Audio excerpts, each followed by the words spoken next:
Hello, fam. Welcome back to Muse and Be Well. We are so glad that you have chosen to tune in with us today.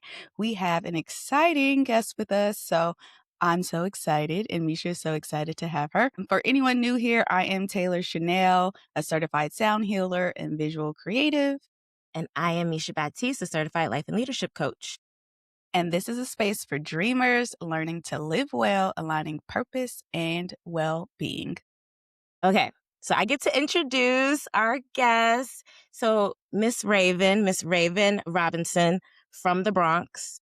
I have known her for over 10 years. Well, no, maybe just 10 years I've known you. And you happen to be my very first paying client. You were a practice client turned paying client. So I cannot thank you enough for that investment. And also, it's just an honor. Like, it's such an honor every time I have a badass client, and that is you. You are the owner of PR2 Politics, and you have been working in this government, political, entertainment game for 15 plus years. And I'm just so Come on. honored to have you here because one thing that I love about Raven and the reason why I wanted her to be on our podcast is because she really understands that relationships are your biggest and greatest business asset. She knows how to trust herself. She started this business in college, y'all. We'll get into it a little later, but her whole adult life has been an entrepreneur. So that shows a lot of self-trust and a lot of ambition. And that's what we love here. A lot of vision, more importantly. So yeah, she's going to talk about her journey of building brick by brick, using all the relationships she has to bring her along and others along with her, and how to trust yourself along the way. So get comfortable, y'all. Grab your journals. You know, we like to have y'all take notes, and we're going to get into it. Yes, indeed, we are. I'm so excited. But before we dive into our other segment, make sure that you're subscribed wherever you're listening. Leave us a comment and share on this episode with a friend or your family, the group chat, all the things. Okay. Are you ready, Misha? I sure am. Yeah, we're going to get into the Muse Moment. Miss Raven's going to join us along this too. I'm going first. You can. I'll go first. I'll be quick because it's a little preachy. It's a little feminist manifesto. So on Tuesdays, I like to go to the coffee shop and I usually do work. But this day, I just kind of wanted to have like an intellectual day where I read and took notes from it and all that stuff. So I was reading Sister Outsider by Audre Lorde. It's a book of her speeches and essays. Mhm. She's like a poet and essayist, I guess you can say too. I think she would also call herself a revolutionary. She was really popular during the women's lib movement of the 70s and 80s. But she has this essay called Poetry is Not a Luxury, basically discussing how for women, poetry can be a way for us to express our feelings, to express like our hopes and dreams and visions and experiences. A really It feels like a very like spiritual way of putting to words what you're feeling on the inside, right? Like sometimes it's hard to like express yourself in plain words, but when you give this like little, I don't know, artistic and rhythmic way, I don't know, there's something soulful about that she kind of named in the essay. And the key part that was my takeaway is just how much power there is in our feelings for women. And it's really like something I'm really learning right now is that, and we talked about this in one of our other podcasts, like it's really not the story around the feelings, but our actual feelings have a lot of information. There's a lot of data there. That's where our intuition lives. And the more that we suppress that, disconnect from it, or avoid it, that is driving us away from our intuition, our instincts. And so encouraging us to embrace that, to speak life into that, whether that's writing or verbalizing it, whatever, she's really encouraging us to not run away from it, which is something that patriarchy kind of teaches us to do. And then there is another essay that I read, which is The Transformation of Silence into Action. And it's a bit morbid, but basically, you know, she had a health scare before writing this essay where she thought that she might have breast cancer. And it hit her of like, oh, me staying silent isn't going to save me. I'm going to die either way. Like if I'm suffering right now and I choose to remain silent because maybe that's going to keep me safe, you're still going to suffer and you're still going to die eventually. you might as well use your voice, not just for yourself, but for others. And there's this phrase that she used that I'm like noodling on, and it's basically bearing the intimacy of scrutiny. So learning to get intimate with people scrutinizing you, with people criticizing you, for people disagreeing with you in like in a very like aggressive way, using the products of their anger and their dislike of it as like power that you can transmute into action or to, I don't know, more visibility, whatever that might be. But yeah, I find those things very encouraging for me, as someone who is learning. Me and Taylor can both say this, like learning to use our voice and to figure out what our voice sounds like. So shout out to Miss RG Lord, Sister Outsider. I That's what I love got. that. It sounds like the last poem, but it sounds like the last point, what I took away from that is turning people's negatives into positives Or and just using that like, as, like, the force field for you to keep going, you know? there's a clip coming up that where I say that like I'm learning to be okay if people agree with me. Cause in the past, like if let's say I post something on threads and someone disagrees with me, I'm like, oh, let me delete this before other people jump on me. But it's like, no, I trust what I said. I said it with my chest and I'm gonna let it sit. Okay. And if y'all disagree with me, that's on y'all. That says something about y'all. But I truly believe what I said was correct. If I hear something that maybe adds more color or maybe changes my mind, I am open to that and I will receive that. But I am not going to change my mind because other people feel opposite. You know, that's what I'm working with. That's what I'm trying to learn to embrace for myself. Yeah. Yeah. Yeah. I love Okay, that. what's yours? Yeah, yeah. Go ahead. So mine is one of my favorite authors, Black author, by the way, Kennedy Ryan. Love me some Kennedy Ryan, child. But for those who may not know, Kennedy Ryan is a romance novelist recognized for her contemporary romance novels highlighting social issues. She was also the first Black winner of the Rita, which is the Romance Writers of America Award for romantic fiction.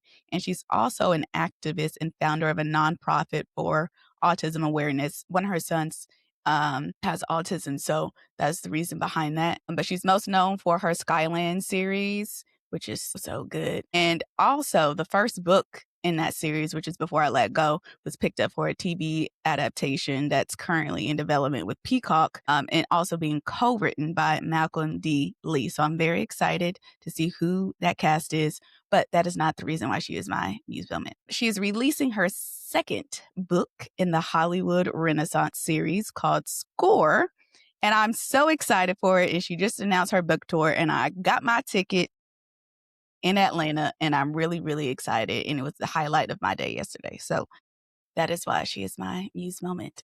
Can I be nosy? Because I'm curious. How much was the ticket? I always feel like those must be It was expensive. only $32. Well, ladies and gents, go get them tickets then. Let this sell out. Go Yep, I read. got my copy of the book, and the ticket was included in that. So I have embarrassingly not read a Kennedy Ryan book yet. It's mostly because I don't read a lot of romance books. I'm reading The Wilderness right now. Like I like messy stuff. Like I like yeah, a little messy, a little dark. Um there is some what do you recommend? girl. What do you recommend for me? Well, she has a lot.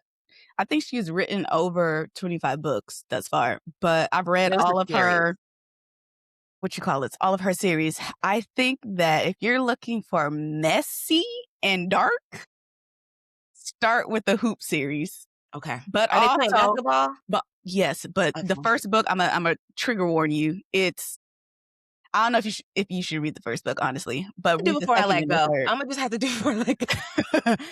But trigger warning for the Hoop series, the first book, because I was wanting to throw my book at a wall and be like, girl, why are you writing this right now? But Damn. it's Well, so I good. I will definitely watch the Peacock series. I'm gonna watch anything that got Black people in it. We need Yes, it. My indeed. mama gonna watch it for sure too. Okay, Miss Raven, what's your Muse moment? My Muse Moment is actually a Netflix show. Ooh. It's called Mm, Found. It's played by actor Shanola Hampton, but she goes by Gabby Mosley on the show. She's mm. actually, interestingly enough, a PR specialist. But that's not why I felt like she's my muse. Her show is different. She focuses on missing people, but the catch is the people that the police aren't as actively looking for. So, like, people in, like, marginalized communities, so, like, young Black girls who often are like, "Oh, no, they're runaways, they're not in danger," Mhm. or just people who aren't as affluent, and the reason why she's my muse is honestly because she does PR around those cases, but her herself was abducted when she was younger. So she Mm. uses that trauma to help other people, and I feel like she's my muse because my love language in business and personal is, like, looking back at the things that I feel like, "Wow, I wish someone would have knew even though I didn't speak up. I wish someone would have helped in this way. I wish someone would have been empathetic to how I may have been feeling." Mhm. She does that. So I would say she's my muse because I think that when we look at the trajectory, this happens a lot in politics, we'll get deeper into that, but when we look at the trajectory of solutions, people are very, like, one track minded. So when you think of a missing person, it's like, "Oh, police, a flyer." You don't think of PR person. She's no, press coverage because they didn't know because the other agencies didn't tell them, so Imma tell them, so Imma build those relationships. I'm gonna have the press conference, and the NYPD doesn't have to be there because, yeah, I'm the PR person, and I'm gonna, do that. And Mhm. then the other interesting plot twist, the gentleman who abducted her, she actually has him abducted now, living in her basement, and he helps her with cases because he was a person who abducted people, Mm. because of the trauma that he been through with his mom. Because he wasn't trying to necessarily harm her, he was kinda, like, trying to build his own family with the young women he abducted. It was another young lady that he abducted too, who actually works for Gabby's firm now. So for me, it just was, like, that overall of, like, I feel like I build solutions in a very unique way Mhm. and based off my experiences, and I like that she worked through her trauma by being able to help other people not have the same trauma, and her being good at PR was the tool that she used. Because I tell people often, and we'll dive into it in an interview, I didn't necessarily wanna go into politics, I wanted to help people. PR was something that I was just naturally good at, so it was like the tool, and then politics became the industry versus other people who go directly into politics because, "Oh, I like political stuff and I enjoy learning about government."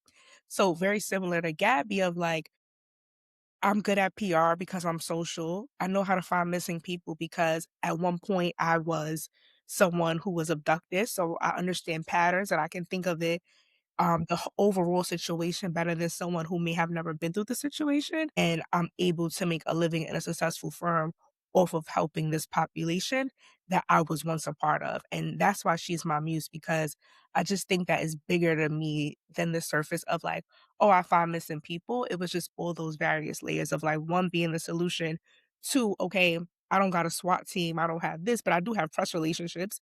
Mhm. I don't the usual tools that you would think for a missing person, but I am gonna use my skill set. So the same for me of like, I may not be a philanthropist as of yet to where I have millions of dollars to say, "Hey, I'm gonna help you with an eviction," but I have relationships and I can say, "Hey, you know what? I can call this local senator. What area do you live in? You have a fire in your building? Let me text that city council member because I have that relationship versus feeling like I can only put out the fire with an extinguisher. There are other ways. So she's my muse. And I've really been into that show just because I feel like I've been able to connect on the bigger picture. I love that. Now you have me intrigued and wanting to watch the show. My mom watches it, and for millennials who watch Saved by the Bell in the morning, Zach, I can't remember his last name, but Zach, the blonde guy, is the kidnapper. Like, he's the girl, like, who the PR girl is holding hostage now is Zach. So that might be a little hook. But yeah, my mom watches that show. It's really good. Also, Raven, that was a really good way of introducing yourself.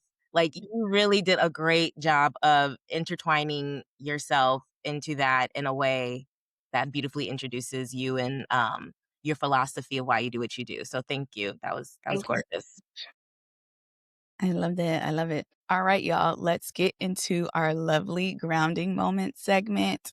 If you have your essential oils on deck, you already know the drill. We are going to place one drop. Come on, Raven. You can spray, you can spray yours in your hand. You can do like one spray or two, whichever one. But if those who have the drops or the oil, Just place a drop in your hand, a dab in your hand, rub your hands together, and then make a tent over your make a tent with your fingers over your nose. There we go. And we're going to take a deep inhale and exhale. Inhale again. Exhale through your mouth. Sigh. One more time. Inhale. Exhale through your mouth. Awesome. Wherever you are, whether you're driving, walking, folding laundry, whatever it may be, if you are driving, please keep your eyes on the road. Do not close your eyes. However, this is your invitation to slow down just for 1 second. And if you can, let's bring your shoulders up to your ears. And drop them and let it go. And one more time, bring your shoulders to your ears. And drop them and let it go. Rotate your neck in whichever direction that you feel necessary. And switch. Amazing. Now, if you can, close your eyes. If you're driving, do not. Unclench your jaw. And we are going to breathe together today using what is called extended exhale breathing, or 4-6-8 breath. This is one of the simplest ways to signal to your nervous system that you are safe and that you can slow down. So what we're going to do is inhale for 4 counts, hold for 6, and then exhale for 8. The longer exhale is the key. Okay, y'all? So let's begin. Inhale, 1, 2, 3, 4. Hold 1, 2, 3, 4, 5, 6. Exhale slowly. 1, 2, 3, 4, 5, 6, 7, 8. Good job. Again. Inhale.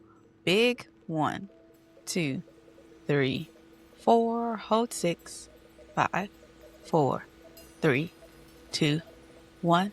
Release. 8, 7, 6, 5, 4, 3, 2, 1. Last time. Inhale. 1, 2, 3, 4. Hold 6, 5, 4, 3, 2, 1. Exhale. 8, 7, 6, 5, 4, 3, 2, 1.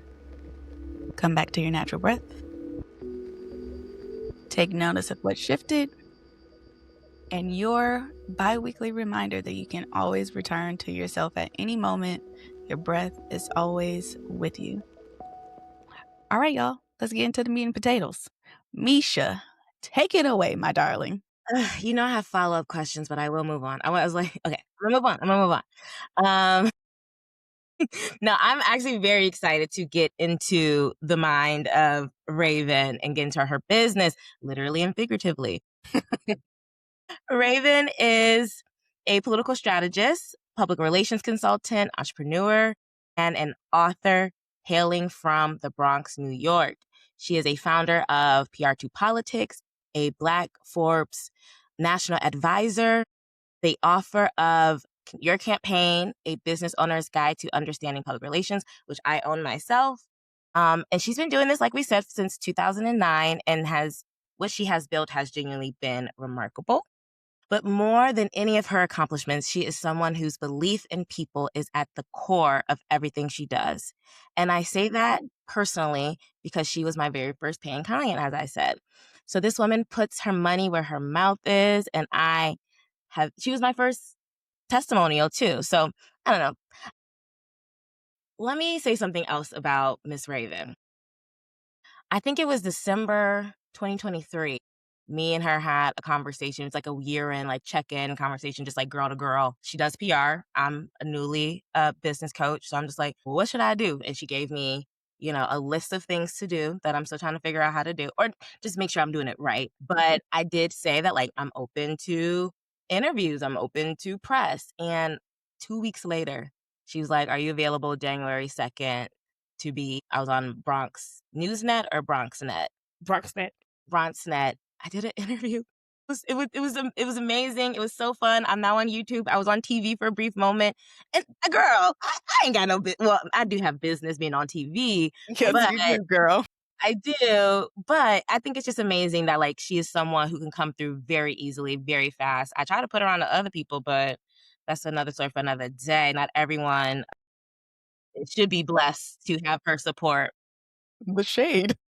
and it's shade, and I mean it.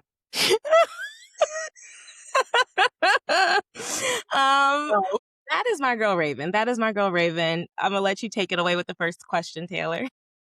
awesome. Raven, we are so excited, and I'm so excited to have you and dive into this lovely conversation.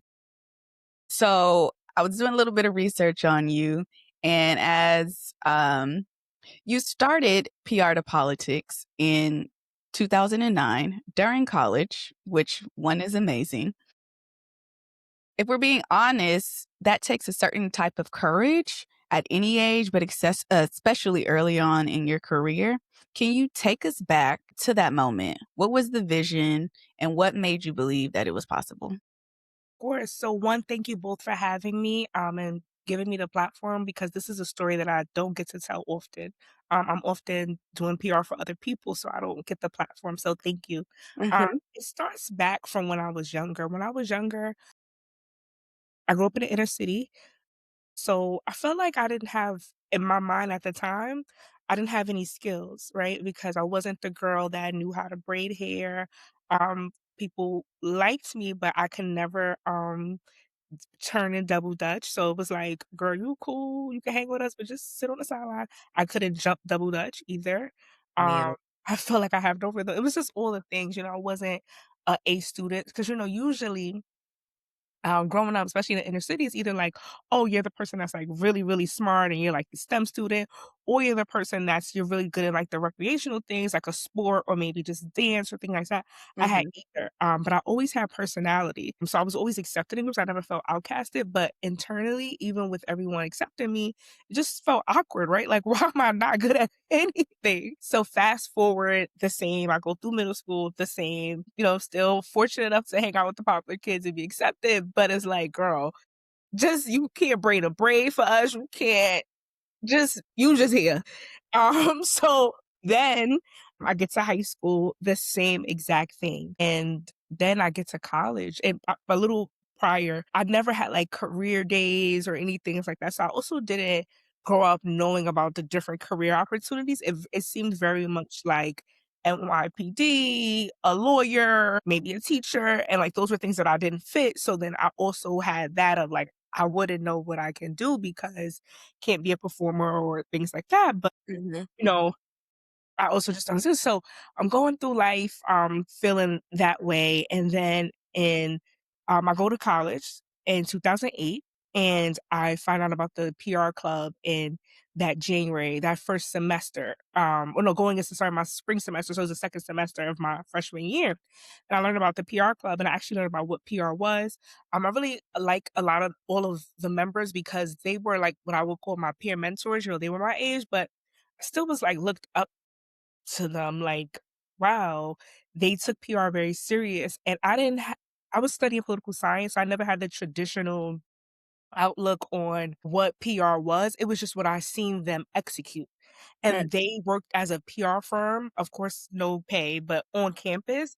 And like, let's say you were part of like the podcast club or anything, we would come and we say, hey, can we do your flyer? Hey, can we get you an interview on campus radio to promote your podcast? And as I'm seeing that, I'm like, wow, naturally, I can do that. I'm someone that people like. I have a network of people. I keep a network of people. I can do PR. I didn't know that it's just about, like, promoting things you believe in and passionate about, and then it made me think back to my political internships, and I'm like, "Wow, I didn't even know he was my state senator." The people in my community, we knew that he was funding these basketball camps that we had basketball tournaments, but we didn't know who funded them. I'm mm, like, if I did PR for the politicians that I really liked and got to mhm, intern with, maybe but, at that time, they were doing it for, like, fun things like fashion shows and things, but I'm like, this concept applies, and I remember feeling so fulfilled because it was the first time in my life mhm, that I felt a business skill set that I was able to, or personal skill set correlated with a career. I've never felt that from K through 12. Even when I did my political internships in high school, I knew I loved the industry, but I questioned what role I would be good enough to do. Mm. So fast forward, as I mentioned, peer mentors, they were really hard on each other. One Mhm. of them went to a conference. She's only like a year older than me, California, because my PR club was part of the national club, which is the Public Relations Student Society of America. So I was part of the chapter, but we did go to the national events. I didn't get to go that year, but one of my classmates came back and she debriefed with us. Again, there's no teacher or professor in the clubs. This is us amongst ourselves. Like, okay, well, if you didn't go, you have to come in debrief. Very strict program. I loved it. So I go to them, and they debriefing on the conference and everything. And she's like, "Oh, they said that Twitter, this is 2009, is the next big wave." They was like, "Twitter's not picking up yet, but it will. So everybody here right now, we have to make a Twitter account. Like, you can't think about it like right here, right now. I just learned this information. I'm bringing it to you guys. What we doing right now." So I'm like, "Okay." And I'm thinking to myself, "Well, what will my Twitter name be?" And then I'm like, "Okay, I'm sitting in the PR club right now. I love politics, so I just PR to politics." And I can honestly say I never thought I would be a business owner. I never thought I would even be like a consultant or anything. I just really loved the concept of applying PR into politics. And although I'm sure there were previous PR roles in politics, I felt like at that time it wasn't as exposed to the capacity it is now when you think of the shows like the Olivia Popes and things like that. So I didn't know that it existed and it just seemed so new to me. Later on in life I did meet like speech writers and things like that. But in Mhm. 2009, I feel like it wasn't as prevalent and I didn't see young women of color doing it. So I made it, and then while after I worked on a campaign, and they were expressing to me how, like, usually on campaigns, it's better if you have your own consulting, even if it's just a sole Mm. proprietorship, because you wanna be able to get, like, the check in your name, you wanna be able to they have to, like, track it, I can't just, like, give you the money. So I was like, "Oh, okay," but again, I didn't think I was gonna be a business owner, I just was doing it because I'm like, "Okay, it makes sense, this is the name, super cute, it it highlights altogether what I'm trying to do." But I didn't think it was gonna go far, and here we are today, years later. This is my sole and has been my sole source of income and the only thing I've ever honestly done.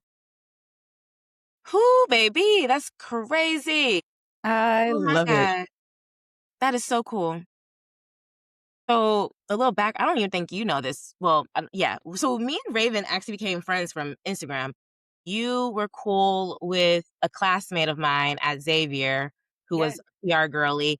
I was trying to see if I was gonna be a PR girly. I was kind of moving into politics because I was afraid to write. So I'm like, well, I don't have to write in politics. But I saw you on Instagram. I'm like, oh, who's this girl? Like, she's PR in politics. Like, she's, putting them together. And so I always, from a distance, thought that it was so cool that you put that together and you were like kind of pioneering yourself still in college. We were both in college when I took note of you. A couple of years later is when we actually met and you gave me your book and just like a really sweet dinner. But yeah, to hear that you kind of just like found yourself into it. I'm really appreciative also of what you named about being a black girl who didn't have like any visible talents. Did it, yeah. People really underestimate how valuable financially a personality is, someone who's kind, someone Mhm. who invests in relationships, someone who cares about people. You are proof that that is like a very valuable asset to have, and I'm glad you At named the that. time, I just didn't know that, and I think I wasn't exposed to it, and, not to put down any educators in my life, but I'm a person, like, I didn't really ever connect with any of my teachers, and I feel like they also didn't connect with me because I wasn't their star student of getting 100 and do so it even made me more empathetic to how I deal with people in my personal and my professional life to make sure that I'm highlighting them, and although I don't work, like, in education with children, but even when I am doing a career day or speaking with children, I'm always very, like, highlighting things on their personality, like, "Oh, you would be good at this because I've noticed you did that was so kind of you. This was" and just kinda lauding them for that because traditionally, when I was growing up in the '90s, it was kinda like it felt like you were either, like, in special education, so you got a lot of attention and support, or you were the A student on the honor roll, and that was it. Anybody in between, I don't feel, in my opinion, that any of I can speak to my teachers, and I see Misha raising her hand. It could have been that way where you grew up, but where I grew up, it was kinda like those were, like, the people that the teachers took more time for, were Mhm, nicer to, got more and everybody else in between, you just there. mhm, Yeah. mhm. I, as a Leo, still figured out ways to get involved and, be someone, but the teachers are like, "This girl is lazy." Um, so So but many things and I think adults really underestimate their energy and, like, how you can even make a child feel. Mhm. Because I remember growing up in the public school system here in New York, and I honestly feel like my teachers, and the staff at my schools actually made me feel the worst than anybody ever has in my life in terms of just human interaction, honestly. I think this is actually a really good segue into the next question, which is like when you started to build PR to politics. I know that like you didn't know that it was going to really be the sole income, but I wonder what the internal story you were telling yourself as you were like moving forward as an entrepreneur. Initially, it was like so after I got over the hump, I feel like I went up and down, right? And what I mean by that is like K through 12, I felt like really like, I don't have a skill, never gonna have a career. What am I gonna do? I'm not good enough in a sense because on paper, I'm not that like, hey, she got an A plus and 100% in this, and she's on every AP and honor course. Then when I got over that, because I met young women who had the same skills as me, and I see how they made it transferable, I got through that. So it got me through college. I was really excited. I felt extremely motivated. I felt so just like excited. I just was like, oh my God, I found my people. Mhm. Then that quickly stopped when I graduated college because I could not get a job. And it kinda felt that way again of that they were doing what the teachers did of, like especially because I only went to, like, I guess what we would consider, like, a community college here. I do have a bachelor's, but it's from a city university here in New York, so it wasn't, like, one of the more prominent or prestigious schools that most people, they'll just look at your resume and be like, "Oh, you went to here? You're hired." So, because I literally was unable to get a job, it made me feel like, "Wow, I did all the right things, was active in my club." I wasn't necessarily doing a lot of internships, but I did do a lot of career development. I was very proactive and I was making my own opportunities, but why aren't these corporations seeing me? Mhm. And so, but I needed to make money in real time. So I was still consulting, but I wasn't consulting with the intention of building a business. I was consulting with the intention of just like, I need to like do my day to day, pay my phone bill and things like that. But the moment this job calls me, I'm out of here. And it honestly wasn't up until maybe, I know it sounds crazy, but I did that for like 12 years of like, oh no, I'm just building. This is just another case study. A big corporation is gonna come to me and be like, "You are that girl when it comes to comms. You are that girl at government affairs. Like, here's $300,000. Here's your 401k. Like, girl." And it wasn't until maybe 2000 and I wanna say 21, so it was like recently where, I had interviewed it wasn't even a lot of money. It was like 130,000 I interviewed for an organization here. Oh, I remember this actually. Mhm. Oh, yes, and they were like, "Oh," when they debriefed with their staff, mind you, funny story. I didn't know about this organization. I met some of the staff members, and I was helping them and their like, they would come into conferences. You know how it is at political conferences, your job can't just buy you a ticket. It's the after parties, it's the galas, that's where the real magic is happening. So, I was including this person in my comps of like, "Oh, your job don't know. Just come with me," or, "Hey, you should do this, you should do that. This is how you navigate it." There's someone else there also knew me, and they would just ask me like, "Oh, we wanna have this person speak. How should we address the letter?" Just small things, and I just was given that information. And coincidentally, one day, she's like, "My org is looking for a PR, and just what you've done for me as a friend, I know you could take us to the next level." And then coincidentally, the person that I was helping and they didn't even know I knew I was just helping people. They didn't even know that we all knew each other. They were part of, like, the HR like, the interview committee, Hiring the team. hiring team. They kinda bring people from different departments, just kinda get insight on how do you think this person will fit. And one of the feedback was, "She's good, she has her track record, but she's not polished enough to work here." And that crushed me because I'm like, "Wow, okay." So again, I felt and I say this, growing up, I personally felt like I can't speak for other people, so I don't wanna generalize, I wanna speak for myself because I was speaking for myself, Mhm. that growing up in the inner city as a Black woman was very different from growing up as, like, a suburbia or, like, a middle class Black woman for me, and I Mhm. always felt that people still treated me different, right? Because, my parents were teen parents, they had me at 15, I grew up in the inner city, so it was like my life and my everything was very different. So when I showed up very different. I feel like it hit me but the only difference was when this happened to me when I first graduated college, it would have happened to me during my time as a student. It crushed me because it made me feel like I wasn't good enough. That was the only time where I was crushed, but I didn't feel like I wasn't good enough. I felt like stop ignoring God. God is Mm. telling you that you need to just do your own thing.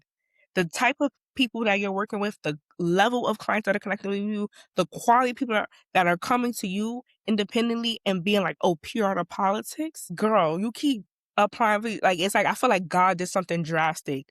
Like, yes, that was drastic feedback, and of course it was hurtful, but there's no way that you as a ED or whatever the person's role was feels like I'm not polished enough, but then I'm walking around with people that are yeah, I don't wanna name drop, but Like, yeah. come on. Yeah. I don't wanna name drop, but yeah, like, I'm walking around with them people for real, and they asking me, so it ain't no ways, and I'm showing up how I'm showing up. Period. So, I'm like so it was the first time that instead of me belittling myself, I had to belittle the brands of, like, "Ain't no way. Ain't what you think?" That talk, And, okay?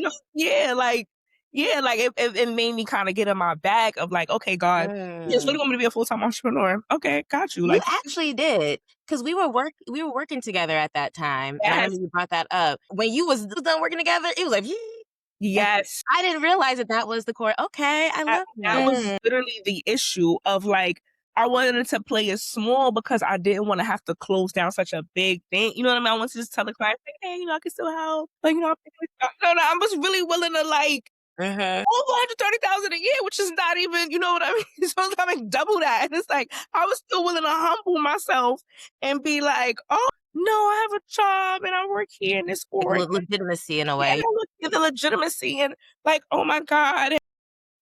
And it was like God was like, "Girl, like, I keep giving you big clients and you keep doing really well in them, and the fact that you're willing to throw this all away for a job, like, Imma Mm. have to hurt your feelings." That's how I felt like God was talking to me. Like, because if I do it subtly, you still gonna be hard-headed and you're gonna keep even if you don't get this, you might still apply for other jobs.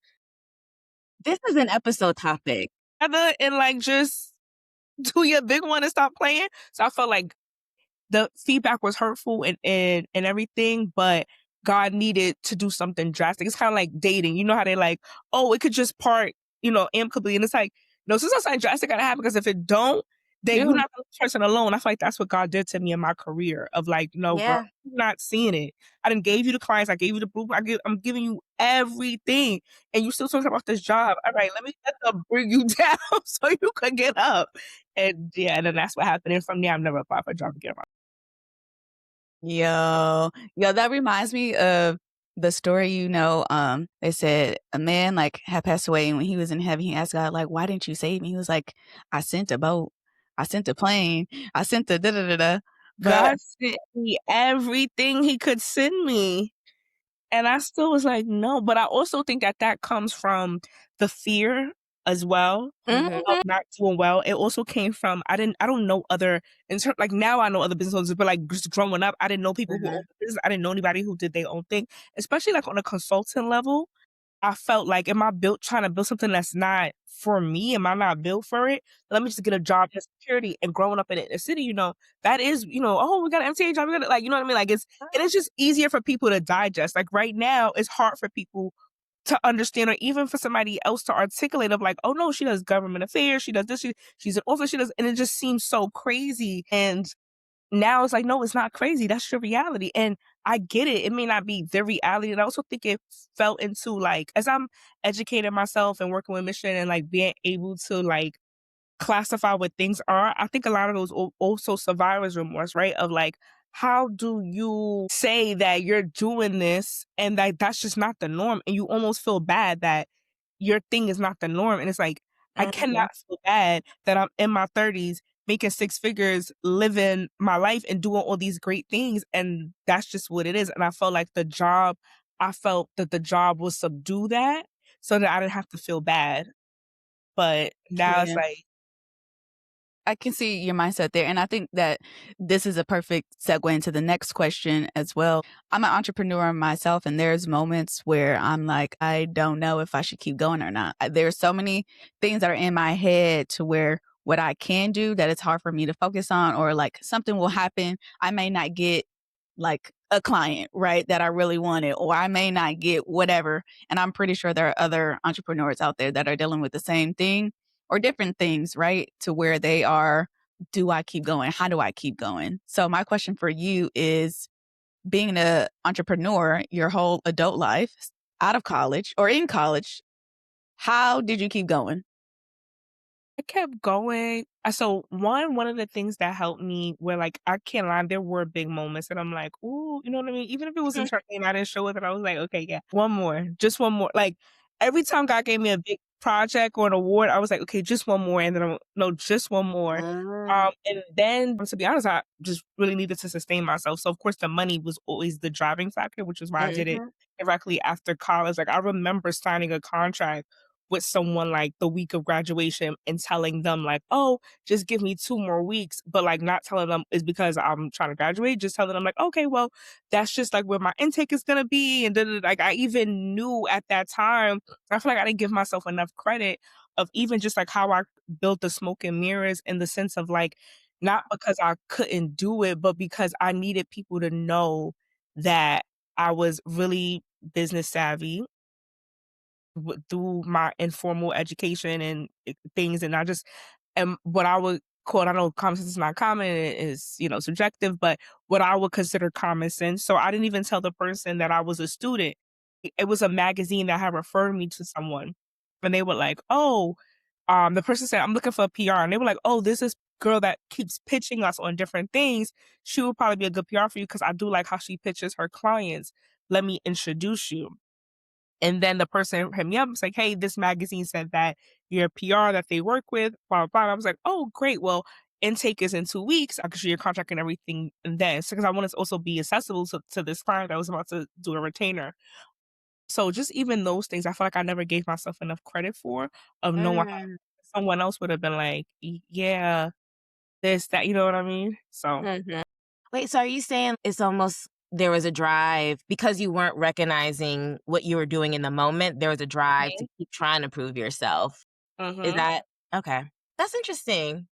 Also, girl, I cannot believe you was in college pitching people, like, just Yes, yes, that's so cool. First, also, I heard some, like, New York hustle in there, like, yes, some New York grit. absolutely, because the thing is, New York is expensive right now, but it's still expensive.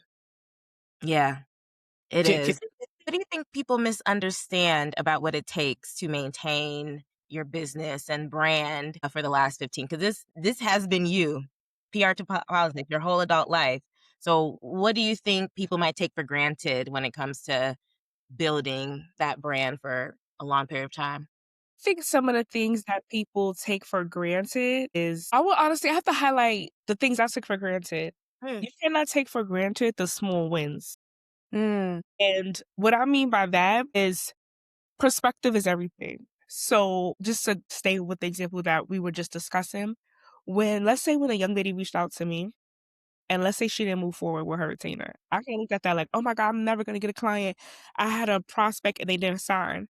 But instead I have to look at it like, "Oh my god, even the publications who are when you're in PR, 50% or plus is what the publications feel about your pitching and your things because that's how you're gonna get the placements for the clients. Oh my god, the publication's referring me. I know I have something here. And those are the things that I need people to understand, and that's considered a small win. When someone else is able to go on a limb with your business, you know what I mean? Like Isha has referred me to people, and it's like, even if it doesn't work out, it's okay because I feel like if I respect her as a professional and she says to someone, "Oh, this is who you should hire," I've won because I've convinced another professional that is not my friend or that is not my family that met me through my network that one, I'm good enough. And Mhm. that's what public relations is about convincing the masses and the people and the journalists. So I think that sometimes we don't really celebrate small wins. Mm, it's true. You do have to find You have to. yeah, find gratitude in all the moments, find the brighter side, like yeah. No, like, I have a very, very high quality client right now, and she's, like, my main girl, and I value that over, folks who are, like, not ready, can't afford I just really value her, and I'm like, "More of this," like you said, like, "More of this," so that's gorgeous. Yeah, go ahead, Tay.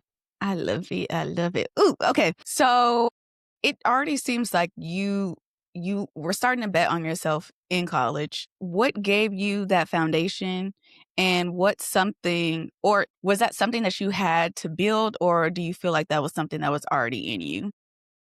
I feel like it was something that was already in me because it is something that I see my parents and those around me do. Mm, And I think that again, it is perspective, right? So it may have not been professionally, but I've just seen people around me take risk. And like mm, even if I wanna use the obvious example of, like, my whole life, like, yes, I may have not knew people who society will say did the right thing or the most polished thing, if we mhm, wanna stay on that keyword, but even if, like, you're selling drugs or you're doing a scam, like, even though those things are illegal and wrong, when you do those things, you're taking a risk, you know what I mean? And in the inner city community, we are exposed to crime very at an early age, like, mhm, in my 12th grade high school, people were popping checks at 11 and so like, it was not, like, a new concept to me of, like, when you get older, you watch it on, like, one of the, like, the TV shows and, like, people do bank fraud. I'm like, "Okay, I know a 16-year-old in the Bronx that, like, might not have Wi-Fi or cable might be off, but he know somebody would," and it's like, "How did you even meet this person?" You know what I mean? So I feel like I just took those natural things and applied it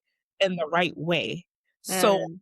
I will say that my whole life, I never seen somebody take professional risk of like, "Oh, I have $500, let me go write a book and do X, Y, and Z with it." But I have always, my entire life, seen people take risk and like, "Oh, but I'm gonna try it." And even if it's a 2% chance, I'll bring another point back up. I mentioned growing up K through 12, I do feel like I was somebody that was always accepted because like I'm a nice person, so always accepted, always got to hang out like with the cool kids, even if I didn't have like certain skill sets or anything, like I couldn't braid their hair or anything, but I felt like I was always accepted. So I always tell people if I built this and I have to stay in the hood, it's okay. Like some people can't wait to get out there because they getting slapped around or just whatever weird experiences I could be in the trenches with the so I feel like sometimes that also keeps me even to current day motivated because it's like either you build this and you get some money and you can live a beautiful life or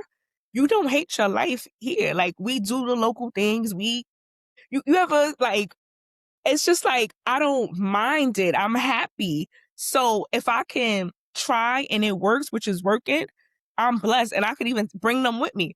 But if it don't work, gang on here. You know what I mean? So I think that and I know that sounds so crazy and it's not necessarily like the most like It's you. answer that seems transferable, but it's my answer because it's me.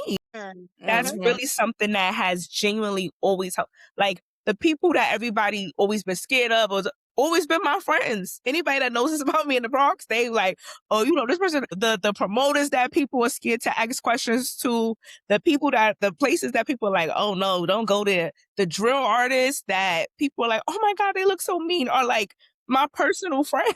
And I'm like, man, he ain't mean. That's you know what I mean? Like, please don't make me call his mother because Miss Suzanne don't even play like that. And I feel like I always grew That up sounds like with such a New those York thing. relationships. So it's like, if I have to be here with y'all, whoop-de-doo, like, you know what I mean? But thank God it's worked and I'm able to bring y'all with me. Cause anybody that know me know, like, when the mayor has events or the senator has got, I bring my friends from the trenches with me and we have a time and it's exposure for them when I do my events, I do them at places in the Bronx and in the inner city because I want people to be exposed to our great venues and our great people and our great business owners. So I feel like that's what made me bet on myself because for me, the bottom didn't seem bad. Like versus if I was somebody like more established or came from a more established home, and then I was so sad of like the pressure of like, oh, my mother's a doctor, my father's a lawyer. If I fail, I feel the family air. Like I didn't feel that. It was like if I do this, it works. If I don't, we not living bad. Like into my city, we not bad. This we good.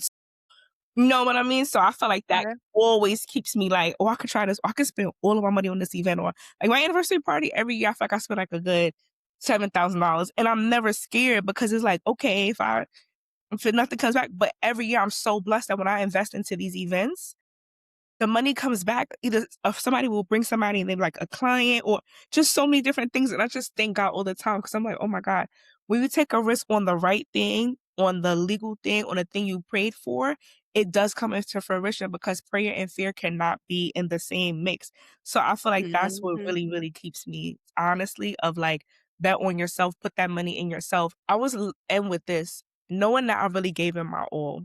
Now it's like studying, like when you know you didn't really study and you get that 60, you like, and you can't be like, God, why? When I know, okay, no, I thought about it. I did the pros and cons. I had a clear funnel. People walked in. I collected emails. I got the thank you back in a timely fashion. I did the proposal. I did this. I did that.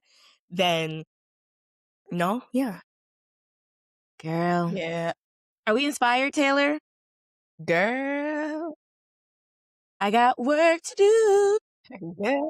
This is a great little segue into our next segment because we want to talk about your philosophy on maintaining your community and your network because your network expands political campaigns, corporations, national organizations, but most importantly, your community at home. So, how are you able to make these lasting connections that, from my experience, never seem transactional? Like, it feels genuine, it feels like support. Yeah, how are you able to do that? So you guys are great because I feel like everything you ask me, it just leads from like the other things. So I like that. I would go back to my previous point. They don't feel transactional because in all honesty, they're not. Like I want to help people because again, I remember not feeling seen and I want people to feel seen. And what I mean by that is like if you are like I have a client now. He was formerly a teacher and now he's leading a big nonprofit that's been around for 20 years, but it was his first time doing that type of work, even being in that. But he's brilliant. And although, okay, no, I didn't work at a nonprofit, I wasn't an executive director before or like a supervisor in a nonprofit before, I know that he can do the work. So I'm passionate about getting him big press and not playing it small, like pitching CNN, pitching Washington Post, pitching these things. And I say that to say, I don't know, we haven't had that talk, but I don't know internally how he may feel, like how I used to feel, of like, damn, I can't right here. And like when people used to see me sitting there with the cool kids, they probably never thought, oh, she wish she could do here. She wish she could do there, make she wish she could be an asset. I'm just there. So I don't know what these people in these prominent positions feel. They might feel like, damn, I wish I Mm, had my PhD. I wish I worked at a nonprofit. I wish I had the same experience. They don't understand. So I say that to say like I try to give people what somebody would have gave me. And I Mm. do that with the press of like, oh no, we're gonna get you here because you on that level. We're gonna get and that's how I carry out my work. And I feel like that's just how I'm able to navigate that. Like I'm basically don't make it transactional because I literally only work with people that I genuinely believe in, and I'm only friends with people that I genuinely believe in what they have going on. So I want them to feel like, "Oh, I wanna offer you this," and then in exchange of me doing that genuine work, people are like, "Oh my god, I wanna pay you. I want my friend to pay you." And I'm like, "Oh, okay, that wasn't what." Like, genuinely, when the girl I wasn't trying to get a job at her I never even heard of her organization before she told me she worked there. I wasn't trying to get a job there. I was just really helping because I understand that if you haven't been in these spaces, and this is for all employers, it wasn't just subjected to hers, they might literally be like, "Oh, we bought you a ticket to this event," not knowing that ain't even where the talking happened. You was better off not giving me a ticket to the event and just buying me the gala ticket and just buying me this. Like, how many times we go to events and it's like or conferences and the nuts and bolts is the after situations. But if you haven't done it, you wouldn't know that.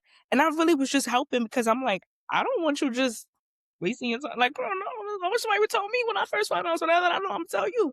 And I felt like that genuine ship makes people like, oh wow. And I can say people long for that. So I feel like my reward for giving them that, and once they get through the like, "Oh, this girl is really genuine," It's like my reward from life from them, or that indebtedness makes them like, okay, well, I have a client for you, or my job should hire you, or yeah. And that's how it works. So I feel like I have like such a very different strategy, but that's my strategy. When I look at people, I look at their potential. I don't look at what they can do for me. I'm like, I don't even know if you know your real potential. Girl, you need to be on TV. I don't care if you only been a life coach for 2 months. You gotta be on Yeah, TV because it's one of those things where, like, your life experience may make you better than a life coach because it reminds me, this is no shade to professors, it reminds me of a lot of professors who teach coursework who they've only studied it. They've never had a business. They've never so they can't really tell yeah. me. So when I meet and I consider myself to be one of those people of, like, I remember, like, my high school teachers can vouch for this. When I was younger, like, rap battles were in, like, the inner city in New York. And I would, like, stage some in the lunchroom, and the kids would come. Mind you, I was a freshman who didn't even know anybody at first. I went to a school outside of my zone, so all my friends went to high school in my community, and I was the only person from my middle school that went to my high school. Within a week, if I told people, "Oh, we doing this event," they were coming, and that is PR. That's And PR. wow, I did not know that because even though I had the natural skill set, I didn't have anybody be like to label it for me. So that's Yeah. why when I got older, I got addicted to labeling things. I don't know, this is this is this, this is this is this because I'm like, oh, I gotta put a thing for that. So it's not transactional for me. I'm really just being to people who I wish somebody would have been to me to be like, no, no, no, that's a TV story. No, no, no, that's a and so it's really not transactional. I really just want people to see that you can get on that level. And as we're leaving this topic, what I will say is what I've learned about PR is that, especially because even now you look at big PR lists, right? Is mostly like older white men who own the top PR firms. And it can seem weird because it's like, if you're an older, affluent white guy, you're not on TikTok, you're not on trends. So how do you promote? You know what I mean? And so I feel like PR is also one of those things where it was always wealth. It's now that you're seeing people, oh, I have a publicist, I have this, I have that. A long time that wasn't really what it was. It was like you either with this big brand like a Starbucks or a small brand and you did not have it, or mom and pop and you were closing down after a while because you couldn't keep up with things. And I felt like I was that in between to be like, oh no, New York one is gonna come to here. Oh no, I'm gonna get you're gonna be on that. And sometimes that's where I always try to work with like more medium brands because I feel like with press, that's the only thing you're missing. Mm. You have everything at these big grand. You make better matcha than this person. You do better workshops than this person.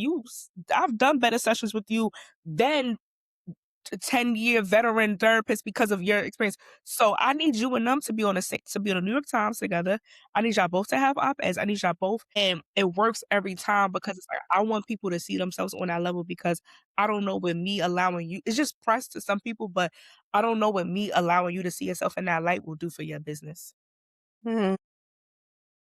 I'm grateful for you. I'm Mhm. grateful that you exist and you are very much so showing your heart right now. So Yeah. I'm grateful that people get to see that and hopefully they're inspired to be genuine and authentic in their business as well. Absolutely. I'd be seeing parts of myself while you talking, so Yeah. it just okay. I So, want you what you see real quick. What you see? I think just the heart and compassion for people and wanting to see them win. That is Mhm. like I feel like one of the reasons why God put me here on this earth is to encourage people to win and me being able to support them in the ways that I can through my skill set. So, One of the reasons why we have this podcast is because Taylor wanted me to showcase my coaching background and my frameworks. And I'm like, well, girl, you great. Just, show your stuff too. Yes, you're absolutely right. Like that is how you move through life. So yeah. yeah. Okay, so you talk a lot about the power of community and networking, but we also know that not every relationship is what it seems. Yeah. How do you navigate that, especially when you're someone who genuinely wants to give and pour into people? How do you protect your energy without closing yourself off? So me, I just don't deal with it. And I know that like there's a quote, I forget where rappers said it or whatever, but they're like, oh, don't ask me about nobody you don't see me with. Like I just You know what it is? I don't have no family ties to a lot of these things professionally. So when I come into it, if it's not genuine, I don't have to be like, "Oh my god, but that's my dad's neighbor," or, "Oh my gosh, she's an alumnus with my mom, I have to hold it down." Like, I feel like for me personally, like, I don't have to hold nothing down. And yeah, so yes, you do meet people that are disingenuine, but I just don't engage. I will ignore you. I don't really feel, and I know that that's bad, guys, but No, that's just how I give it up because and I don't wanna go on a tangent about this, but I will say this, and I was gonna get on Instagram and do this, but I was like, "No," 'cause tangents, like, exclusive. internally, they're not really my public thing, but if you know, you know. Like, I think of somebody like Cardi B, right? I feel like so when I strip clubs are a big thing here in New York too. It's not as talked about, but like they're not like big because like, oh, you're into girls. It's good because it's vibes. Like they have better food, they play the music that most people like. Most of our clubs, they're good, but they play like top 100 or like the general or like what's on the radio. Here and like in the city communities, we have like this like culture where like mixtape songs or certain songs that you like the more grungy music or you'll hear it in the strip club, so you tend to go there. So, like 2015, a friend of mine and I, we went to Sue's and we saw Cardi. She was always super popular here in her city. She's not one of those people who like, oh, I became a star and I'm saying I'm from there. Like the borough was already showing her love before the world even knew how special she was. And I remember being in a strip club and like all like our male friends were like, here's money to throw, but only throw it at Cardi. Like, you know what I mean? Like they were already like, again, popular, you know, the thing, two regular buns, some thick heels, so she's comfortable, fine. And I felt like seeing her have sold out conferences around the world, seeing all these prestigious women like include her music or seeing a presidential campaign include her in it and everything, it was so remarkable for me. But it bothered me slightly because I felt like the Cardi effect is so real of like nobody cares about you till you make it. Because I feel like a Yeah. lot of people they look down at a Mhm. girl like her Mhm. if she didn't make it. They look down on like you're a stripper, you're this, or you don't have a college degree. Like she's not the type of girl that other girls, even her age, that feel that they got their lives together would even embrace. And it wasn't until she got famous and made it, and although she didn't coach, but she stayed herself, everybody was like, "Oh my god." But even when I think of older women, there are older women who would have seen Cardi and never mentored her, never. So when you see her being an artist, having a hairline that's selling out, there's so many women who could have leaned in even years Mm. ago, all naturally in her, and would see a girl like her and not even think twice to embrace, to wanna mentor, to wanna, and I felt like obviously I'm not as big as Cardi, but I felt like that same thing. Like I'm so proud for her to have her moment because people have to understand that growing up in the Bronx is hard and it takes a lot. And, like, our community loves us, but, like, the world looks down on us so crazy. It's so interesting. Y'all don't even realize the person that y'all embracing, like, y'all so, like, fake that, like, y'all would not have embraced this girl if y'all would have met her 10 years ago, and she's the same girl. And that's just how I feel even about inauthenticity of, like, I know my time is coming because I'm authentic and I'm doing this for the people, you know what I mean? Like, so I felt like if when people are disingenuous, it's easy for me to cut them off because it's like, I know that without you, you cannot gatekeep me because the resilience that I have, a little gatekeeping cannot my is stronger. My Mhm. resilience is stronger than that. And I just think of like, you know, people like Cardi who like she said she paid for her first tour herself. You know what I mean? Because people Yeah. were, well, you stripper, you regular. And it's like, okay. So even when we talk about investment, invested in yourself, Mhm. and my shit is sold out, bro. Sorry, I don't know if I'm cursing here, but You that can, girl. It's just on that was YouTube. so dope. So it's like, yes, it was. She was on I think Emma's show or someone's show, and she was just saying how like, you know, even when I was getting love and hip hop checks, I didn't spend that money. I could have put a shit, I could have did I didn't spend that money. I was looking regular because I knew that if I held it down and I got in front of people and I kept going, somebody's gonna take me seriously. And now literally the whole world is she's was on a presidential campaign. You would never see when they was a checking for nobody from the Bronx before the Democrats as a whole. You worked at the DNC? You ain't never see that call like, "Oh my god, there's some popular people in the Bronx." She's brilliant. I really think So also oh, you convicted me a little bit because though I'm a fan of Cardi today, her 2 albums, love them. When she first came out with the Bloody Shoe what's the song called? Bardi no. What's it called? Bodak Yellow. Angeline played it, friend of the pod. Angeline played it for me, and I'm like, "Girl, you playing Cardi? Like, you're Mhm. like, is this a real thing?" And she's like, "Girl, it's a real thing." And then I go home to New Orleans, and my friend Raina is playing her, and I was like, "It's a real thing." And then, like, not too shortly ever, like, we're all in the club, like, so Absolutely. it definitely You took can me fuck to, like, with me if you wanted to. Sorry.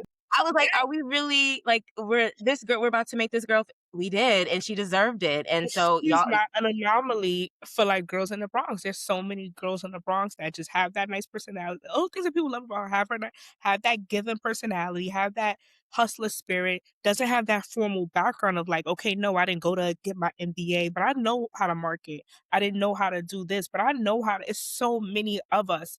So I'm, like, so happy that the world gets to see, but I hope that it changes their trajectory of how they look at all inner city girls, girls from Baltimore, girls from the trenches of mhm. Pennsylvania, of like, yes, you might look at her resume and you may not see like a prestigious school or anything like that, but her resilience is gonna be like the most supportive thing within your corporation and bring you to that next level. Cause like we also love hard. Like I feel like growing up in inner city, like we only got each other. So like you got all the fake cousins, all the faces, all the like that's just what we do. So like when we bring it into our work environment, that's just who we are. It's just Yeah. instilled naturally because of what we don't have. I need to get more inner city friends is what I'm hearing. No, I'm just kidding. Okay.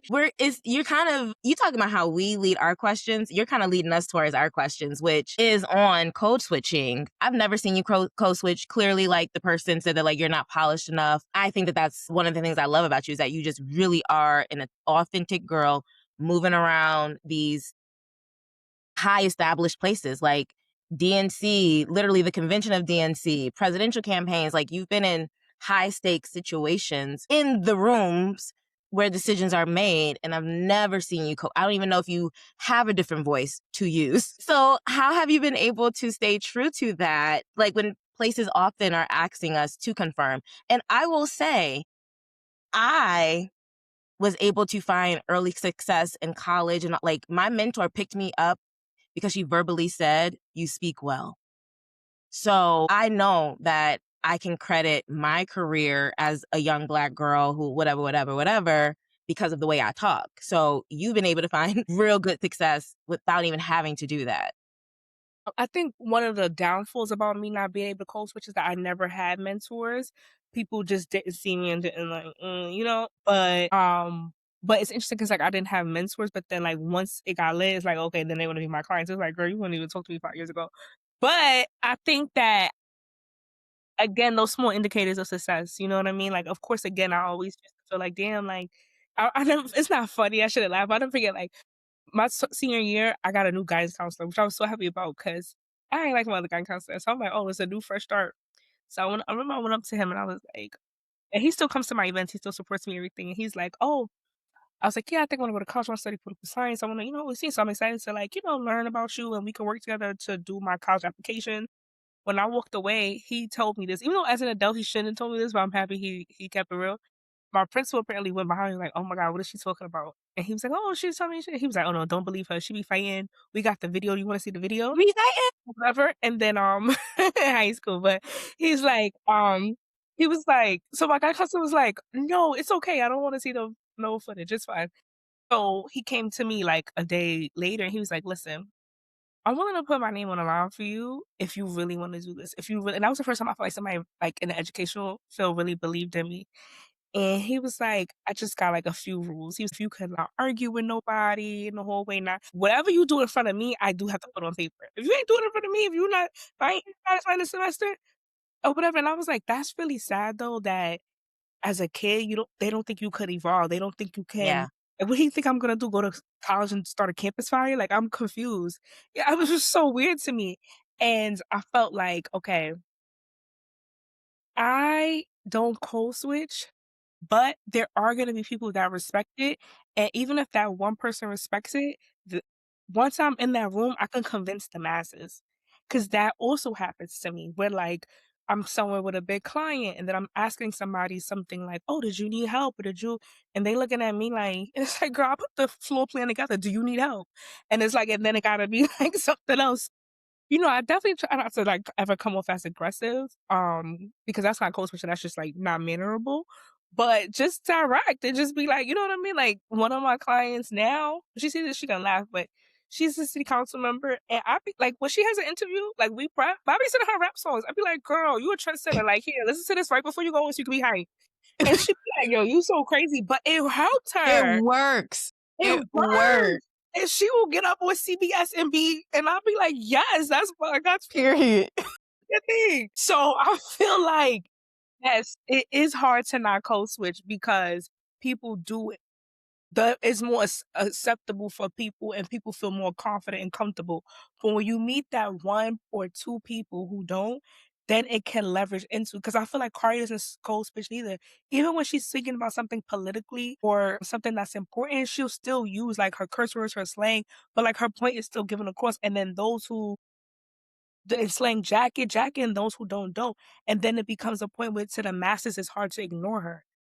And I feel like that's the same concept that I carry of like, listen, I'm not disrespectful, I'm not aggressive, I'm honest. This is me. And I tell people, if you wanted me to code switch, then what you should do is you should advocate for kids in the Bronx to have access, because I don't speak this way or act this way by choice. It was like Mhm. I grew up where we didn't have SAT prep. We didn't have all of those things. So it's either you're gonna go through the pipeline and be like, oh, we need all schools to have access to this and that, or whatever, so these kids can know how to properly talk or know how to properly comprehend or whatever you feel like should be. But you cannot ignore the fact that we like 70% of kids in the Bronx statistically have asthma. The Bronx is the poorest congressional district out of all the congressional districts in the United States of America. So you cannot be upset that somebody is coming into a room, clapping their hands, or maybe their comprehension isn't or their speech isn't as, but you're also not advocating for them to have what they need. Like it goes hand in hand. So that's always my thing to people. Like, you gotta pick which side of this you on, because you're still part of the problem. This conversation when like I meet, and I'm not saying because you're black you have to only be represented by a black person. No. But what I find is that even a lot of really well known elected officials of color don't hire black people, maybe as a scheduler or something, but not like their comms or their press person. I bet you And that's feedback that I've gotten. You've been on the Hill, you know how it is. Some feedback that I've gotten is, well, they feel like black people don't know how to write. So you mean to tell me a lot of y'all been Congress people longer than I've been alive? Where's the bill on that though? Let's say I want to agree. mhm. Let's say I feel like, okay, they don't know how to write. Where's the pipeline? Are we just saying black and brown kids don't know how to write and like, fuck it, those who make it, those who don't? Or do we say, oh, we need a pipeline curriculum where it's real equity? Maybe my high school, we didn't have a lot of things because we had a lot of issues. We had teen pregnancy, we had a daycare on the first floor, we had metal detectors because of crime. So if you gave my principal $100,000, she has to choose between safety and maybe like supplying something for a daycare. You give another more prominent school $100,000, they might buy a book or open a library. But my school couldn't do those things, and because we were getting equally funded, but it wasn't equity because it wasn't the issues. 1 out of every 4 public school kids is homeless. You can't these kids need extra support. Your school may need extra money just on food that they can't even get to a book yet, because the kid not gonna open a book if they're hungry. So it's like, if you're not advocating for those things, you can't advocate that people should be code switching, because how they gonna code switch? Code switching is not, you can't act a certain way if you're not brought up in that way, period. So you gotta like really pick what side of the fence you, and that's another reason why I don't code switch, because I feel like if you feel like I should code switch, then maybe I need to see you at a rally. And I What y'all don't, kind of rally?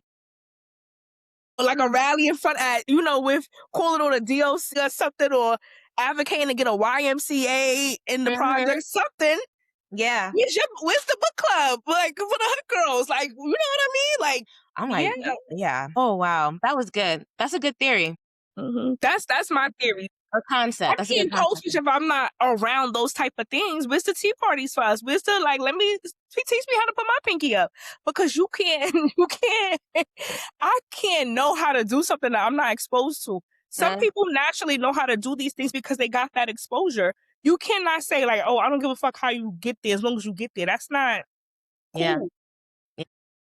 That's so good. I had something on my mind and then it just drifted away. It'll come back to me eventually. But for the next question, you are bridging the gap between government, business, and community. So alignment seems like it's baked into how you work, but what does that actually look like in practice? And how do you know when a client or opportunity truly is your lane? And what do you do when you realize mid stride that it's not? So the same, not afraid to speaking up and just saying like, "Oh, this might not be aligned because boom, boom, boom," or I try not to, like, I'm not into like, they say like love and pain, like, I'm not into that. Like, if things are flags to me, and I really pay attention to that in business. And I only work with people who are aligned with the things that I really believe in or that I think can help a marginalized group because that's important to me. So I don't know if that will grow or change as I scale, but for now, I only work with, like, politicians who allude to the issues that I care about. You don't necessarily have to, like, represent an inner city community, but be a person that believes in equity, be a person that believes in certain things, and then also just be a person that is inclusive. Like, all of my clients know I'm good for, like, bringing somebody else along with us. Like, "Oh, well, no, because my friend, she's trying to meet this person, so we just gonna add her to the list." You know what I mean? So I feel like those are, like, informal but little small ways that I see, like, do you include your family in things? Are you one of those big shots that's like, you don't even check it with your mother, you know what I mean? Like, so I feel like that's, like, my rubric. Again, it's like most of my answers is informal, but that's just, like, what works for me, and it has worked for me, and all the clients that I work with, I've worked with them for years, and if I don't, it's not because we didn't get along professionally, there's maybe something else, like, maybe their role changed or this, but I'm still very close with all, like, 95% of my clients or Mhm. anybody that you've ever seen me represent. In your line of work, what does like a red flag look like to you? In my line of work, a red flag looks like people who don't, speak to certain issues or even their views on certain issues. I know, like, as we talk right now about how, like, there are Black women getting murdered by their partners, but there's a conversation that so many Black men are like, "Oh, but this person was so accomplished, it shouldn't be their legacy." So I look into things like that, like, what are your views and your standpoints on those type of things? Mm. Second, how do you feel about, like, just inclusion? Like, just even in your personal life, like, are you somebody that you're making sure that your personal network is getting access? Like, how do you interact with your staff? Those are things that I really look at, and then just what have you done in your past and who have you associated yourself with is also very important to me to be in line. That's good. That's And good. then lastly, of course, budget, just realistically. What'd you say? Budget, realistically. Budget. Do you fundraise well? Do you have, and who are your funders, and things Yeah. like that. I think the key takeaway here that I want people to catch is that, like, Raven is very aware of her values, and she Mhm. clearly has principles, and she lives those, and those who don't align with that don't need to be a part of her community. I Absolutely.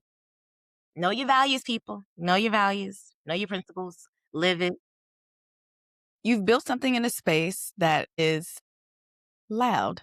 So, politics, PR, public opinion. So, I have to ask when it's time to make a decision, whether it's big or small, how do you quiet the noise enough to actually hear yourself to make said decision? Mm, And what does that process look like for you? such a good question. Yes, that process looks like for me, like, I pray a lot, I ask God to, like, send me signs, you know blink God if you like, make it rain, make a drop fall if so I talk to God a lot, and I just trust my gut and just know that, like, I wouldn't self-sabotage myself, so I really, like, whatever I feel in the moment, like, I just go with because it's like, I done let myself down now, and so I feel like as my business has grown, just grown, like, a better, like, respect for my own discernment and just, like, between prayer and just taking a moment, and it can look like different things to me, like, even at home, I do, like, so many, like I try to do so many, like,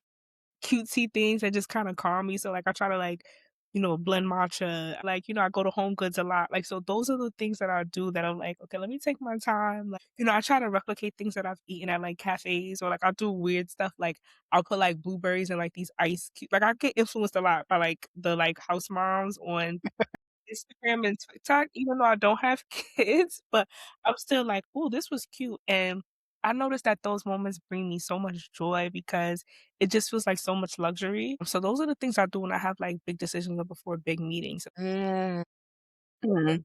Let me take 30 minutes, I'll make this avocado toast, and I'm gonna cut this egg, and then I'm gonna sprinkle a little, like, the flakes, like, what's the flakes that you put on pizza? The The red red pepper red Yes. flake. So Trader Joe's, I got those because I seen a cafe do that. They, like, gave us, like, avocado toast with those red flakes, and I'm like, "I would have never thought to do that, but now Imma go home and do that." It's Trader Joe's, got it. It was, like, the A pizza. millennial. Yes, it was, like, in the pizza, and I'm like, "These are the flakes, this the" and, like, I'll do things like that, I'll take a moment, and I'll be like, "Oh, yeah, no, I can't move forward with them." I'll be like, "Oh, no, yeah, no, she you know what? Yeah, yeah, I like how she is." It sounds like the avocado test. It Yes, depends on how I feel about you as I eat my avocado toast. I'm telling you, like, I got the chai tea, I got the things that Come people on, fellow funny. chai girly. Yes, and it's funny because I feel like, sometimes people see hood girls and they don't know, like, we're, like, so into the quirkiest stuff too, like, me and all my friends, we're just so into that type of, like, super girly stuff, and it's like people wouldn't look at us and know, but, like, those are, like, the things that I like to do to, You are like, girly. You yeah, get your calm nails myself. done, your Yes. lashes, the hair is always pressed, like, You know what I mean? It's a lot of pressure over here in the inner city, like, people just think we don't have no money, but you still gotta look a certain way. I told people all the time when I was in 12th, like, I've had a lot of hardships in my life, but when I was in 12th grade, unfortunately, I was evicted from my home. I was 16. My younger brother was 12 at the time, and, we couldn't afford the rent, and we got evicted, but that year, I won Best Dressed, but people didn't realize that I got a job. I had, like, 3 jobs. I worked at McDonald's, I worked in an after-school program, and I used to, like, help with the files in the office in between classes, like, to help them file and you're get that files, girl. little money on. And what I would do is, I lost a lot of stuff, of course, moving around, so every Friday, you get paid at I don't know if it's still this way, but at McDonald's, you used to get paid once a week. And I would just buy, like, 1 or 2 new items. So it'd be like, "Okay, let me go to Bloomingdale's and get me a pair of Joe jeans. Okay, let me go get me a Marc Jacob bag. Okay, let me get me" and, like, all these things. So it's like when it Now came. let me go get a Marc Jacob bag. Yes, And it's Joji. I won Best Dressed, and I always joke with people. I say, "Yeah, I know I'm resilient because how y'all let the homeless girl win Best Dressed?" I tell people, "Y'all Best Dressed and you homeless, girl." I'm jealous because we And didn't once even again, have once a that. week, I will have pieces I once a shoulda week. got best dressed. Once a week, I will have I promise you, I would just buy a piece a week. Of course, you keep your washing set money and set Mhm. to the side. But washing sets were cheaper back then in the Bronx. It was like $20, but and I don't perm my hair. That's another thing. I just wanna put that myth out there because people always see me with my hair straight. I just keep my hair Exactly. straight because I'm impatient. I don't have time, but I definitely have curls and I definitely sweat, but I just, keep the it's a little heat train now, but definitely I still can't get wet. But, so I feel like when I was younger, like, that's kind of the little things that I knew, like, and I would Mhm. just get, like, a piece a week. Okay, okay, you know what, this week, the check is a little $20, so you saw these 7 jeans on sale, get that, okay, whatever. Even if I had to do something shallow, like miss a day of school, because it's like, okay, we don't got no new clothes for the week, but people after a while didn't realize that that's what I was doing. Even my teachers and stuff. It was like my mom had to reach out to people to let them know, like, you may see a shift in, things or reach out because, this. And I was just like, I could, to the point where, like, I remember I was part of a nonprofit and I showed up to something that we were doing. And the advisor was like, "You didn't have to come. Are you okay?" I was like, "What's wrong?" And he was like, "I spoke to your mom." I'm like, "Okay." Like, what happened? Like, this, like, what's up? What I'm supposed to do? You just living life. You still that girl. So I navigated. So I think of things like that, that at the time I did not give myself credit for, but now I can because it's like perspective. You know what I mean? I Respect it. like, oh no, Yeah. now it's time to get a job, and now it's time to buy pieces that last, and that's not too trendy, but still. Then I feel like it showed the concept proved true in the end because I won best dress. What I'm hearing from you overall is that you pouring into yourself just helps to continue to shine your light. Mhm. Yeah, Yes. feeling good, feeling in on the inside. Yes, and that's the one with the taking the time to make my own breakfast, taking the time. Mhm. I live by Panera Bread. I could walk and go get a chai latte or a matcha, but it's like, "No, let me blend it, let me warm it, let me get my tea kettle, let me" like, just those little steps, blending it, like, you know what I mean? And then it's just getting the ice, pouring it through, like, just doing it myself, taking that time for myself, it does keep me grounded, and those are the things that make me happy. Mm. To take a moment and encourage folks who are listening to this to figure out, if you don't already know, what are little things that you can do for yourself that's gonna make you feel good before a Very decision, a little. big event. Like, take a moment and see what it is. Is it avocado toast? Is it chai latte?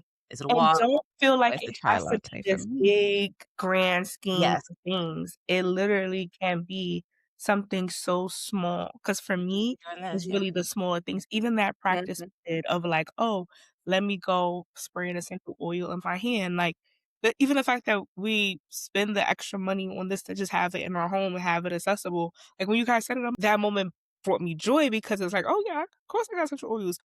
These are the things you have to do. It's like it's small, but, like, even just grabbing that for yourself, it's not always about, like, just, like, the physical, like, it's just even, like, the mental or the small things that Mhm. yeah, I'm not gonna post on Instagram, "Oh, just post some essential oils." This might not be the coolest thing to post, but me just even knowing that I have it and that before I go to bed, I can do the practice that we did, like, it makes me feel good, and I'm just happy. So, gratitude.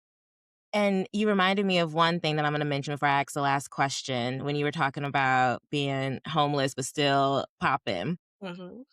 When I moved to Detroit after Katrina, so we stayed in New Orleans as Katrina happened on Canal Street, and then we drove up 2 days after Katrina to my grandma's house in Detroit, and I started school right after that. I only had 5 pairs of underwear. I didn't have, like, a lot of clothes, but a lot of people gave us, I think we got, like, a $600, Red Cross card, and we used that to go shopping at um, Myers or whatever.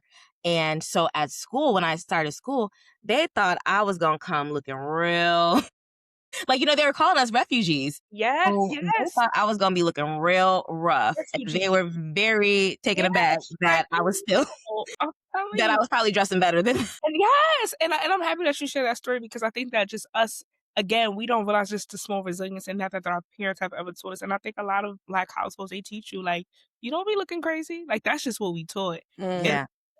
like, so a large and then sometimes it's not always, like, just evictions or homelessness, but, like, just so many of us have been through things that could have shifted us, and it Mhm. didn't, and we really Mhm. have to, like, applaud our parents and just being a person of color and just even those crazy myths that we have in our community of, like, "Oh, your socks gotta match," or what they say to us, "Make sure you have clean underwear in case something happens and the EMT got it." That's something that just, like, across the board in every 50 state, every Black person has heard somebody in Absolutely. your family say, like, we all from 3 different states, and we've all heard it of, like, "Oh, no, you always have to have clean underwear because if something happen, they gotta rip your clothes open." It's like, ain't none of us even had our clothes ripped open, but it's like, just taught that. You just really taught that. So it's like 30 years plus, when we going when this event that we've been preparing for gonna happen? Like, even if it go through our Forbid. parades with these and our daughters and cousins and little sisters is gonna hear the same thing beyond our time. So I just think that we have to, like, just really embrace those moments and just know that it has made us, and we always just show up and Yeah. yeah. People always Mhm. ask me, like, "Oh, Hurricane James." So I and I know that it's not the story for a lot of people. Most people I know it's not that story. For me, I'm very grateful for my Katrina experience. I'm grateful for the way I grew through that. Okay, your Mm. last question. So for the folks like me, like Taylor, who are in the middle, the messy middle of building a business, I'm moving past second guessing myself, but I've been there. So for folks who are still there, been there, what do you want them to know about how to get through this messy period and, when second guessing is happening? It's all part of the process It is. because when it get lit and you look back at these moments, you almost gonna laugh. Me, I use it as a comparative to myself. So, like, I think of a time where something was really hard and I got through it. And then when I feel those things, it's like, girl, but if you got through that, how you think you're not gonna get through this? So just and then when it gets late, you're gonna be so appreciative. So you have to continue to push through. And even if you just find other muses and look at other successful people, no one did it on the first try.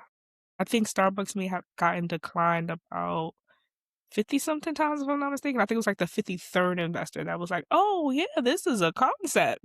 I don't want us to get too deep into this, but what you just named, it reminds me of the immigrant of it all, where, she declined to invest in Ami Cole at the time because of her investment philosophy. I know people feel a way about her uses of the words there, but Ami Cole went on. She did her thing. Oh, I know that's not her name, but is it Daria? Yes, it is Okay, that. Daria. I just didn't want to pronounce it wrong. Daria had a successful business until it wasn't, and Emma was there to be like, "I got you a job, girl. I got you a good job. You gonna continue to." So I'm not. Mhm. I just think it's interesting that like it might not happen then. It's gonna Yeah, and one work out the way it's supposed to work out. I don't necessarily have, like, a position to share, but one thing that I will flag and that Emma flagged is that she didn't say, "Oh, yeah, your business wasn't doing good, here's a job." She said it like, "For your second go round, you're gonna know what to do Mhm. because you've been part of a infrastructure that had funding, had things, and then when you build your next business, you so it wasn't a, "You're gonna be my worker forever." She says it in that same interview of, like, so for her second go round, meaning, like, "I seen something in you," and if she didn't see something in her that well, she wouldn't want her to execute things within her brand. So it's like, maybe she felt like it wasn't scalable or investable, which is one thing. That doesn't speak to me thinking someone isn't good. It's 2 different things, so I do wanna flag that. And, like, she did say, like, "You're the second thing." And, like, me, yes, it has worked for me, but if I can go back, I would have loved to work at a PR firm first because when you're a business owner, the thing that people don't realize, it doesn't have anything to do with your skill set, which is gonna come naturally. Just the things of having a business and the infrastructure is what you sh Mhm. so that was another reason why I would have preferred me to go into a job or corporation first because then I can say, "I hate how they do payroll, I'm gonna do it this way," or I can say, "Oh, I love their systems, how they do teams, I'm gonna use it too." Growing my brand, I knew how to do good PR because I knew how to build relationships, but I did not know, okay, what should I look for in an accountant? What should I do this? How the infrastructure? What are questions that HR would ask? What are those things? So it's like it's beyond that. I think they're two different things. And sometimes I think that when you tell people, oh, take your time or build up or work somewhere first, they get offended as if we're saying they're not good at their thing. No, you're amazing at what you do, but nobody's good at the other things because we haven't done them yet. You don't know the difference between a W-2 and a 1090. So it's not, I'm not, that has nothing to do with your actual skill of your business. But you know what I mean? It's like somebody can be an amazing chef, but if they can't manage their bills, then it just, yeah, it's hard. Good example before we wrap up. So I got certified. I'm coaching. Trying to figure out how I can bridge coaching with politics, kinship methods. Girls I worked with on the Warren campaign in 2020, they have their own firm that they're doing. I reached out just to get advice, like, oh, so how are y'all doing it? Da, da, da, da. And as I'm hearing it, I'm hearing all this alignment. I'm like, well, instead of me building this, my own little leadership practice right now, why don't I come work with y'all? And so that did come into fruition. And so while I'm still doing Becoming Your Own Muse, I am learning so much from Absolutely. working Mhm. with I still women. merge with other firms to execute things, and I'm like, "Oh my god, I like how y'all do a monthly report. I should do it like that too." You have to grow inspiration. Not to say that you would steal somebody's work ideas and replicate the work ethic of how things are being executed, and I think The it's 2 different framework. the framework that people are misconstruing. Yeah. And sometimes like in 2023, 2024, 2025, I was like very frustrated with myself of not going like full throttle of like speaking the gospel of becoming your own muse and, selling online all the time. Like, instead of just staying quiet. Now that we're in 2026 and I have grown and learned, like, I am very grateful that I was not out here yelling, shouting, because I needed to grow. I needed to just coach. I just needed to coach. I did not need to be like this outspoken online personality. I just need to coach, read, learn my stuff, learn what flesh out fully what become your own muse is. Absolutely. Do that quietly instead of being out there being loud and wrong. Cause that's what I was afraid of. Like, I don't want to be out here loud and wrong. I am so Mhm. glad I've taken my time because now that I feel very assured in what the framework is and, all that, what the vision is really, Mhm. you're going to see it come out very differently very soon. And yeah, so yes, take your time. Don't rush. Especially with the coaching aspect. Like, Taylor, you're extremely experienced in all the things that you're doing. So you run. You should run. But others where it's like a little bit more of a learning curve, let it be a learning curve. Don't feel like you need to rush it just to show people that I'm successful and I'm doing it. Okay, Raven, thank you for your time. Thank you for all the wisdom. Thank you for the cuss words. Thank you for the Bronx. Thank you for Cardi B. Thank you for everything that you gave us. Yeah, my heart, my heart, my heart. Taylor, do you want to share any last words for you? Yes, I just wanna say thank you for just continuing being you. Think something that you said earlier in the conversation was that, like, you didn't have talent. Your personality is your talent. You being you is your talent, and I hope that you just continue to shine your light onto into the world as you continue to just live out your dreams. And so I wish you the best of continued success, abundance, and blessings. And I'm so grateful to have been in conversation with you. Thank you so much. I'm blessed to have been here with both of you as well. Y'all Thank should you. stay connected. Taylor does sound baths, so she can host one. If you're ever doing like a wellness thing, she For can do sure. one.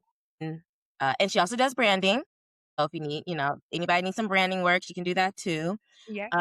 Yeah, I would love to do sound bath next Women's Month, like for me and my crew. But I think a Yeah, sound bath would be perfect. I love giving like my friends like their first time experience something. So it was the first time they ever did reformer Pilates. It was so cute. I love it. Let's Okay. do it. Go grab Raven's book, Your Campaign, on Amazon and Barnes& and Noble. We will be sharing her links in the show notes. Make sure to follow her. Raven, share your social media real quick. Sure. You can follow me at PR to Politics on all platforms. That's Facebook, Twitter, formerly Twitter, now X. But yeah, just PR, the number 2 in politics. Okay, and any news that you want us to know about, anything that you want to promote right now? No, just follow the brand. You guys see what's going on, but nothing in the immediate. Okay, shout out to the label. Yes. And now it is time for our Be Well RX. I'll kick it back to Taylor. Yes. All right, y'all. So let's get into our Be Well RX segment, your dose of upliftment to carry you on throughout the week. So these are your affirmations that are rooted in today's conversation. So speak them over yourself and say them out loud. Okay, so the first one is I am allowed to build at my own pace. Let that sink in a little bit. My relationships are sacred and reciprocal. And the last one is the version of me that started with nothing is still my greatest strength. All inspired by Raven, obviously. And the journal prompt for this week is, where in your life are you waiting for external validation before you trust what you already know? Mm. What would it look like to act from that knowing first?